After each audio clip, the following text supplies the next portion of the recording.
Hi, welcome to my YouTube channel. My name is Denison, your billionaire farmer. So in this short video, I want to explain to you what you should do if you want to start your layers farm. Or maybe you have started, then there is these key things that you need to do. So all you have to do for me now is to like this video and subscribe to this YouTube channel so that you continue getting valuable content from a practicing farmer like me. Okay, so now if you are starting your layers farm or you just want to start, the number one thing you have to do is that you have to invest in feed.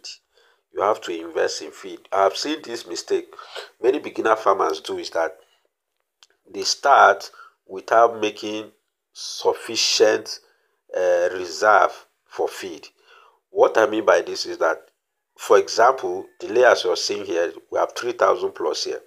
Before they came in, we have bought over 200 bag of starter feed, right?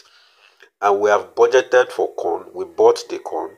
We have bought soybeans. We have bought all the ingredients we will be needing to produce their feed. They're already in stock, right? So we already know how many bags they should consume on average, not accurately, right? But on average, we know that they need to consume so and so number of feed for them to be able to produce. Now, why I'm stressing on feed is that a livestock production is garbage in, garbage out. It is what you give your livestock that they will give it out to you.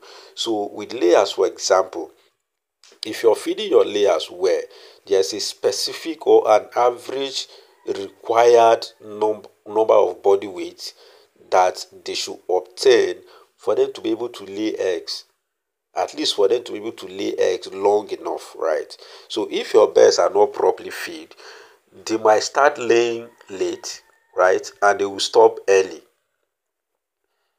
right?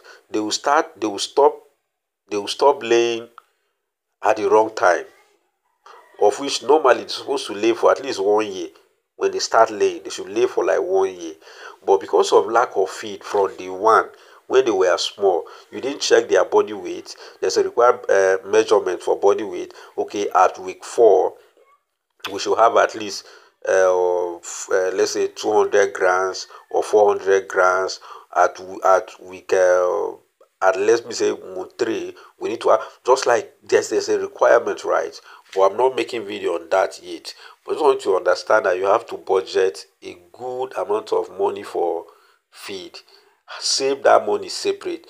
You can as well buy the feed and keep, right, if it is possible. But I always advise that you save the money separate. Keep that money one side. You know that this money will be used for feed. Don't joke with that. And the second thing you have to budget money for is their vaccination.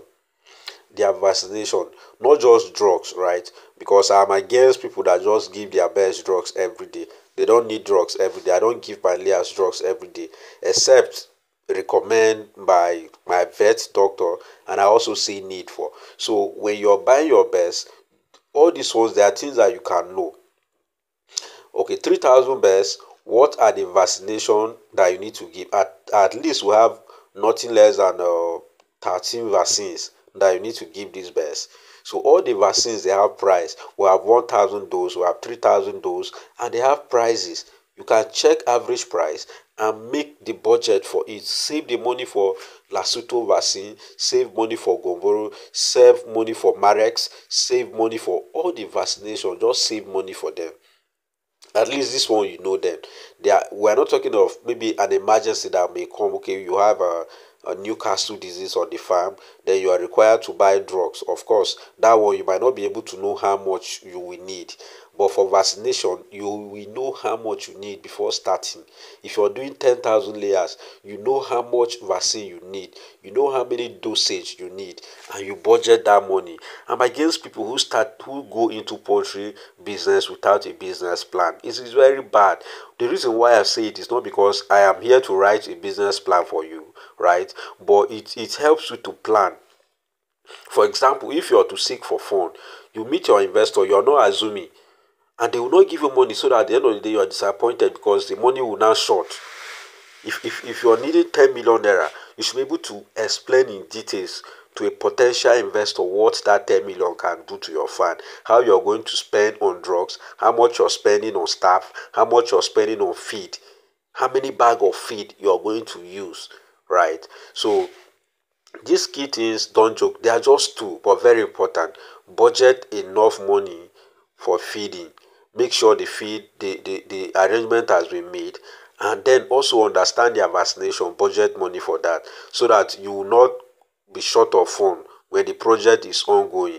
Because it's terrible for you to start layers farm, and when they need those kind of things and you don't have them, you will lose them. Because if you don't feed your layers in a week when they are young at that age, you are begin to damage their potential.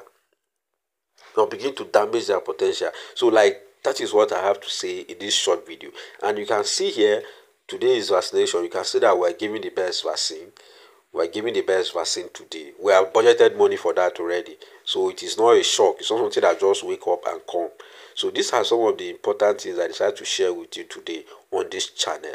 So thank you for staying connected. And if you need a business plan on layers production, feel free to reach out to me on WhatsApp so that I can draft one for you depending on your budget, and I also give you advice that can help you. So thank you. I remain Dennis, your billionaire.